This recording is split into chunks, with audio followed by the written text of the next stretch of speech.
Hello everyone, we are the Twins of Destruction, and in today's video we will be discussing something that has been really going on since Assassin's Creed Odyssey has released. If you were not aware, the second episode of Legacy of the First Blade was released.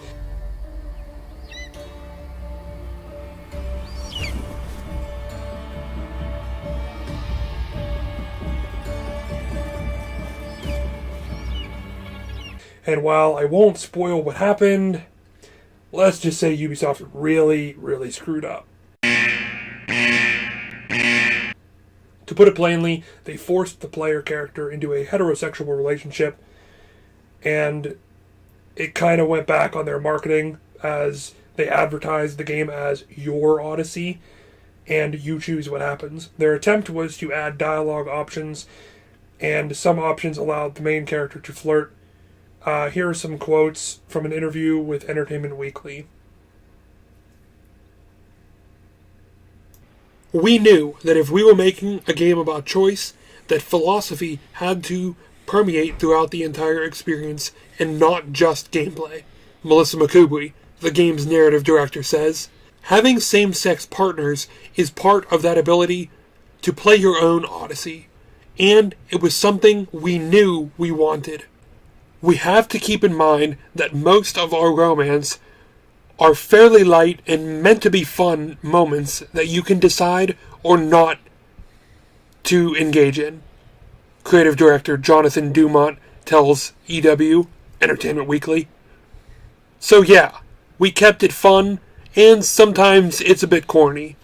Since the story is choice-driven, we never force players in romantic situations they might not be comfortable with. Dumont says, players decide if they want to engage with characters romantically. I think this allows everybody to build the relationships they want, which I feel respects everybody's roleplay style and desires. This will be in the description as a source for our quotes. As you can see, this DLC goes against all of their original marketing, and it became more of a serious endeavor rather than a simple flirt and move on fling type of thing that they originally advertised. Ubisoft did release a response the day after the DLC released. Here it is. This is their informal response.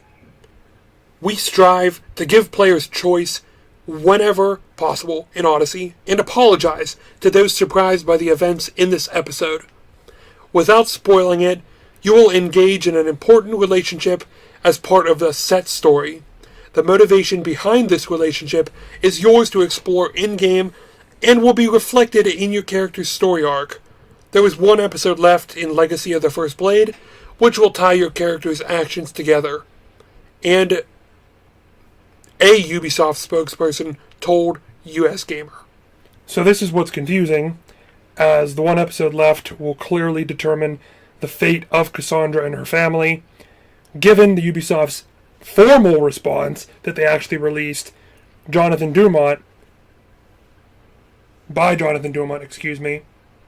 his response was decently long and mostly full of filler and weak apologies, as it didn't really make sense. He wasn't really apologizing. He was more or less, like the informal response, saying, we're sorry you felt this way. Jonathan goes into detail about why it's important this relationship was sought out, despite the fact that their marketing has implied a different relationship between NPC characters. He goes on to say that the third DLC, part of the DLC, will explore more about this specific relationship and why it's important for the future of the Assassin's Creed games. But I still think it's a very weak argument.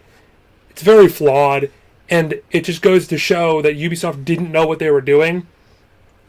Our problem is not that the main character's in a relationship. Sure, you can have flings here and there, but then all of a sudden Natakis comes along.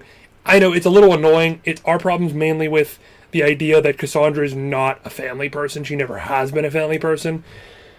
That's just a forced relationship due to bad, horrible narrative choices. Our problem is with how they marketed as well as the narrative choices. They lied and they knew they lied. That's pathetic. That's sad. Many of you probably do not know that we are very outspoken on how bad of a game Odyssey is. It is one of the reasons why we chose not to do a review.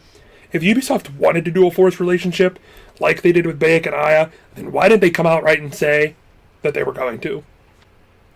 The thing with Assassin's Creed Odyssey is, well, a lot of the animations and lip syncing and story, modern day story included, is just a mess. This whole game is almost just a mess. And that's just a few problems in this mess of a game. It seems that Ubisoft Quebec did not care when making this game. Obviously because they advertised Cassandra as a free woman who does what she wants, has sex with who she wants, and isn't really a family person. She's a mercenary, a killer, honestly. And then they have the DLC where you settle down with a family. So Ubisoft, like we said before, is a liar. They literally lied to sell game copies. And as with the whole game mechanics and lip syncing and animations, like we said previously, it seems like they just advertised this game to sell copies and not to advance in the Assassin's Creed story. And that claim actually started to become true at least one day ago, as of today, January 16th, 2019. We will put the source in the description. Basically, Mel McCubry was in an interview with Eurogamer, and she went through more than a couple bullet points. We're going to list a couple that really bothered us. We're going to also put them on screen, like I said, and in the description down below. A couple that stuck out to us. They considered a Telltale-style relationship reputation system where somebody will notice what you did and either like or dislike that. So I'm assuming Pericles liked that. So Pericles will like you more. Or Pericles hated that. The town of Sparta hated that. If you kill Spartans, Spartans will hate that. But they apparently removed it because they were afraid that people wouldn't like it. How do you have a game about choice, but you don't add a reputation system? The Witcher, BioWare games, Skyrim, reputation systems. If you kill civilians in Sparta, you should be reprimanded. How do you come back and help them the next day? You could win battles after battles for Sparta. And you're known as this great hero. And then you can go fight for Athens without question. And there's no consequences. The next thing is that she actually says that present day is run and written by the people who work on the comics. No wonder why it's been such a mess since Black Flag. After Desmond died, they told the comic writers to take over. We're out of ideas. That's basically what they said. We're out of ideas. And you can see that the comics, we don't really read them ourselves, but we look them up online a lot, and they don't really seem to be doing a lot of quote-unquote good stories. And if they're getting those guys to write... They have been getting those guys. To write the main game story. I mean, look back. Modern day in Black Flag, the game of Black Flag was very self-contained. The game of Unity was very self-contained. They're one-offs. While they were very good games, they were one-offs. No wonder why, because the modern day wasn't there to connect all of them together. They were just, every time you played the modern day, you were a different intern at Abstergo, or like in Syndicate, you were in a drone just watching. Like, if these guys have really been here for a long time, because it seems like they have, they need to go. The next bullet point I chose to look for was, she said it was hard to keep up with the lore. I get that. Assassin's Creed 1 started with miles and miles of lore that you can just sift through all day long. Because history's the playground. They started with history and built off of that. But if you're using that excuse to literally rewrite lore because they don't know it in the first place, that's pathetic. Because this goes on to the next point. They use the fan wiki, like the Wikipedia that people go, Assassin's Creed wiki, to keep track of most of their findings. They said they have a directory, but they mostly use the fan wiki. This was said by the narrative director of Assassin's Creed Odyssey. She is one of the top dogs of this game, and she admitted to using the fan wiki for lore. So everyone, go put your fan fictions on the wiki, because it might become canon. The last point is that they don't have a lore coordinator.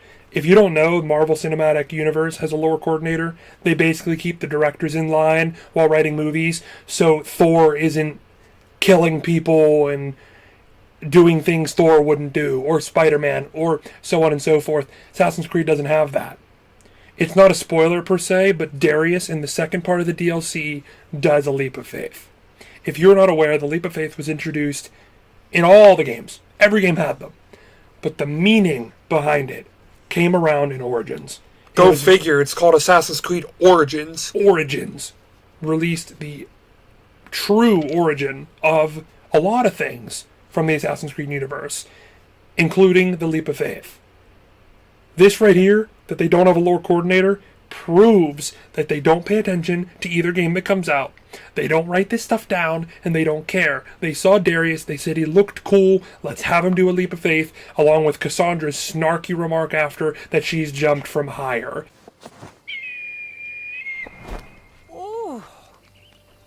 I've done it from higher. This is sad. This is pathetic. This is a waste of space on my hard drive. Of course I'm going to play the third one, but that's just so I can rip on it, talk about how bad the lip syncing is, talk about how bad the writing is, talk about where this shit show of a game is going, and how Atlantis is going to be even worse. I'm honestly just excited for Assassin's Creed 3 Remastered, because I can finally go back and play an original Assassin's Creed game, back when they were actually really good with modern day and assassination plot points. We hope you enjoyed this video. Share it with your friends and Ubisoft. Let's try to get an answer out of them, but do it in a civil and respectful manner. After all, we assassins are ladies and gentlemen at the end of the day. See you all in the next video, and we really hope you enjoyed. Thank you all for watching. Thank you.